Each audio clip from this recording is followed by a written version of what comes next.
സമാധാനമില്ല ഭൂവിൽ അനുദിനം നിലവിളി പടന്നുയരുകയായി ധരണി തന്നിൽ. സമാധാനമില്ല ഭൂവിൽ അനുദിനം നിലവിളി പടന്നുയരുകയായി ധരണി തന്നിൽ. ദൈവത്തിൻ പൈതങ്ങൾക്കാനന്ദം ധരണിയിൽ ക്ലേശിപ്പാൻ ലേശം സാധ്യമല്ല. ദൈവത്തിൻ പൈതങ്ങൾക്കാനന്ദം ധരണിയിൽ ക്ലേശിപ്പാൻ ലേശം സാധ്യമല്ല.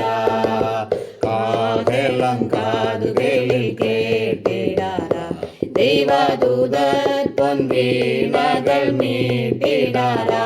ദൈവദൂതർ പൊൻവീണകൾ മീട്ടിടാറാ. പാടുവിൻ നവഗാനം അറിയിപ്പിൻ സുവിശേഷം. ദൈവരാജ്യമാസന്നമായി മനം തിരിവീൻ. പാടുവിൻ നവഗാനം അറിയിപ്പിൻ സുവിശേഷം. ദൈവരാജ്യമാസന്നമായി മനം തിരിവീൻ. എരിഹോവിൻ മതിലുകൾ തകർത്തിടാൻ ഉണരുവിൻ. കാഹളം മുഴക്കിടാൻ ദൈവജനമേ. എരിഹോവിൻ മതിലുകൾ തകർത്തിടാൻ ഉണരുവിൻ. കാഹളം മുഴക്കിടാൻ ദൈവജനമേ. കാഹളം കാതുകളിൽ കേട്ടിടാറാ ദൈവദൂതർ പൊൻവീണകൾ മീട്ടിടാറാ. ദൈവദൂതർ പൊൻവീണകൾ മീട്ടിടാറാ. യേശുദാനരുളിയ വാഗ്ദത്തം നിറവേറാൻ കാലങ്ങൾ നമ്മെ വിട്ടു പായുകയാ. യേശുദാനരുളിയ വാഗ്ദത്തം നിറവേറാൻ കാലങ്ങൾ നമ്മെ വിട്ടു പായുകയാ. യേശുക്രിസ്തുവിൻ്റെ നിസ്തുല്യ നാമത്തിൽ എല്ലാ പ്രിയ ശ്രോതാക്കൾക്കും ക്രിസ്തീയ വന്ദനം അറിയിക്കുകയാണ്. ഇന്നത്തെ നമ്മുടെ ചിന്തയ്ക്കായിട്ട് ഇളകി മറിയുന്ന ലോകരാജ്യങ്ങൾ എന്നുള്ളൊരു വിഷയമാണ്.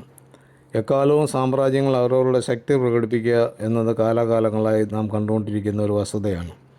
ഈ വർത്തമാന കാലഘട്ടത്തിൽ ലോകജനതയ്ക്ക് സ്വസ്ഥതയില്ലാതാകുന്ന യുദ്ധങ്ങളാണല്ലോ ചില മാസങ്ങളായി നടന്നുകൊണ്ടിരിക്കുന്നത്. അമേരിക്ക, ഇറാൻ എന്ന വൻ ശക്തികളുടെ ഏറ്റുമുട്ടലുകളാണല്ലോ നാം കണ്ടുകൊണ്ടിരിക്കുന്നത്. എക്കാലവും യുദ്ധമെന്ന് പറയുന്നത് നല്ലൊരു വാർത്തയല്ല.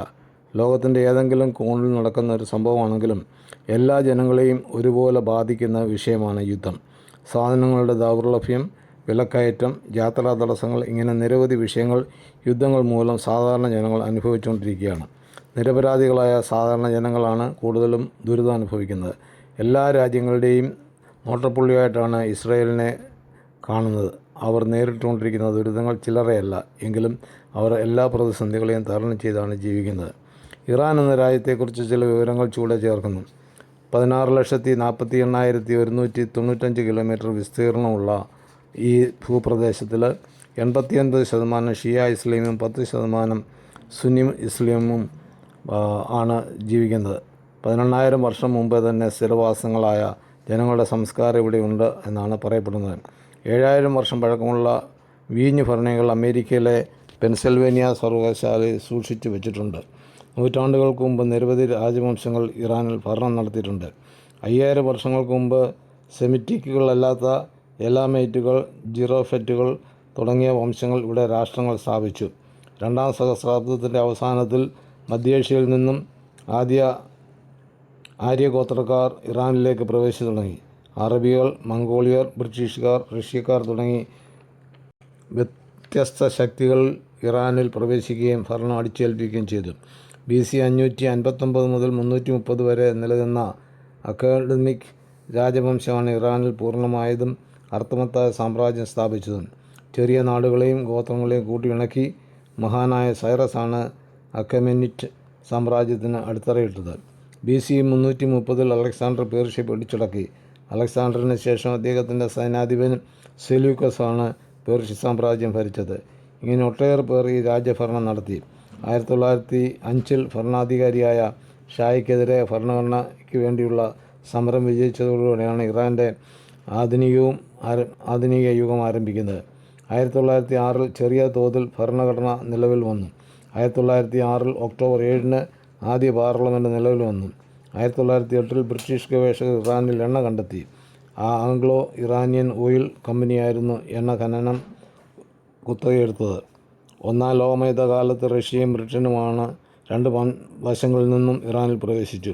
1921 റഷ്യ പിന്മാറിയതോടെ ബ്രിട്ടീഷ് നിയന്ത്രണം ശക്തമായി. 1925 ബ്രിട്ടൻ്റെ രഹസ്യ സഹായത്തോടെ സർക്കാരിനെ അട്ടിമറിച്ച് പട്ടാള ഓഫീസറായ റിസ ഖാൻ അധികാരത്തിൽ. അദ്ദേഹം പഹ്ലവി എന്ന പേര് സ്വീകരിച്ച് രാജവംശത്തിന് തുടക്കമിട്ടു. അങ്ങനെ പാശ്ചാത്യരുടെ എണ്ണ ആവശ്യങ്ങൾക്ക് ഇറാൻ കീഴ്പ്പെടുകയും ചെയ്തു. ഇപ്പോൾ അമേരിക്കയുടെ പ്രതിയോഗികളുടെ നിരയിൽ ഇറാൻ 1-ാം സ്ഥാനത്താണ്. പഴയ നിയമ പുസ്തകത്തിൽ ഉടനീളം നിരവധി പ്രധാന സംഭവങ്ങളിലും പ്രവചനങ്ങളിലും ഈ പ്രദേശങ്ങളും ജനങ്ങളുടെ പ്രധാനമായി പ്രത്യക്ഷപ്പെട്ടിരുന്നുണ്ട്. ബാബിലോണിയൻ അടിമത്തത്തിൽ നിന്ന് യഹൂദന്മാരെ മോചിപ്പിച്ച മഹാനായ സൈറസിനെ പോലുള്ള രാജാക്കന്മാർക്ക് ഈ രാജ്യം പ്രസിദ്ധമാണ്. ഇറാനെ നേരത്തെ പേർഷ്യ എന്ന പേരിലായിരുന്നു അറിയപ്പെട്ടിരുന്നത്. 250 വർഷത്തെ പഴക്കമുള്ള അമേരിക്കയും 78 വർഷത്തെ പഴക്കമുള്ള ഇസ്രയേലും ഇങ്ങനെ 3 വൻശക്തികളുടെ ഒന്നിച്ചുള്ള യുദ്ധം ഇന്ന് ലോക ജനതയെ മുഴുവനും ദുരിതത്തിലാക്കിയിരിക്കുകയാണ്. ഇതിലൊരു കാര്യം വ്യക്തമാണ്: ഈ ലോകം ഒരിക്കലും ആർക്കും സമാധാനം നൽകില്ല. സമാധാനം ഞാൻ നിങ്ങൾക്ക് തന്നേച്ചു പോകുന്നു എന്ന് അരുളിയ യേശുവിനെ മാത്രം ആശ്രയിച്ച് ജീവിക്കാം. ഈ ലോകത്തിൽ ഇനിയും സമാധാനം പ്രതീക്ഷിക്കേണ്ട. ഏക പ്രത്യാശ ക്രിസ്തുവിൽ കൂടെ മാത്രമേ ഉണ്ടാകത്തുള്ളൂ. നിങ്ങൾക്ക് സമാധാനം എന്ന് പറഞ്ഞ ശിഷ്യന്മാരുടെ നടുവിൽ വന്നു നിന്ന യേശുവിനെ നമ്മുടെയും ജീവിതത്തിലേക്ക് സ്വീകരിക്കാം. ദൈവമായ കർത്താവ് ഈ ചിന്തയാലവരെയും അനുഗ്രഹിക്കുമാറാകട്ടെ.